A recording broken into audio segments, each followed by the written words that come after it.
Pemirsa, Camat Kuta Inyoman Rudiarto membuka secara resmi Bulan Bakti Gotong Royong ke-17 LPM Kuta dan Pekan Perayaan Kemerdekaan Republik Indonesia ke-75 tahun 2020. Pembukaan ditandai dengan pelepasan burung merpati dan penaikan layang-layang celepuk di Kelurahan Kuta.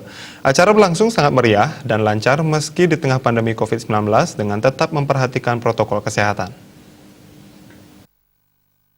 Langsung mulai dari tanggal 2 Agustus 2020 sampai 20 Agustus 2020 ini dimeriahkan berbagai kegiatan. Kegiatan pertama adalah Lomba Layang-Layang Celepuk secara virtual atau Celepuk Kite Festival. Warga mengikuti lomba ini dengan menaikkan layang-layang dari rumahnya masing-masing. Lomba layang-layang ini merupakan kegiatan kali kedua yang diikuti oleh 132 layang-layang.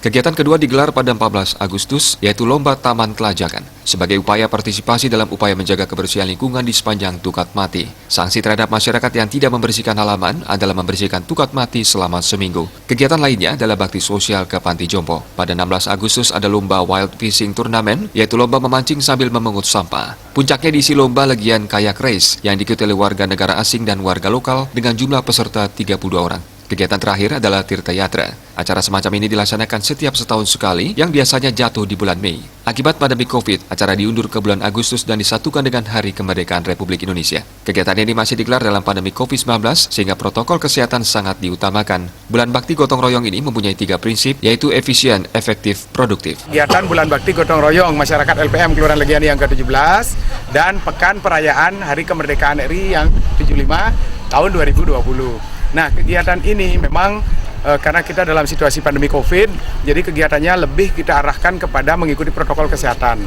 Di satu sisi masyarakat kita yang lama berada pada work from home, kemudian juga mereka lama tidak keluar rumah, ini kita siasati sedemikian rupa dengan kegiatan-kegiatan yang lebih banyak virtual. Kita berharap pemerintah dan masyarakat berkolaborasi. Di satu sisi kami dari segi kegiatan partisipatif, kami mendukung program pemerintah untuk menjadikan Tukat Mati sebagai destinasi. Di sisi lain kami berharap ada proyeksi yang disiapkan oleh pemerintah untuk menata Tukat Mati dalam jangka panjang, sekaligus menempatkan infrastruktur sehingga Tukat Mati layak untuk dijadikan sebagai objek dan destinasi. Kemudian ketika kita sudah memasuki tatanan pengelolaan pariwisata Bali era baru. Inilah salah satu bentuk dan esensi dari Bulan Bakti Gotong Royong. Pemerintah, pengusaha, dan masyarakat harus berkolaborasi untuk mensukseskan Bulan Bakti Gotong Royong. Pelaksanaan Bulan Bakti Gotong Royong ini merupakan pengingat untuk melaksanakan kegiatan kerjasama antara seluruh lembaga untuk pembangunan-pembangunan di masing-masing kelurahan.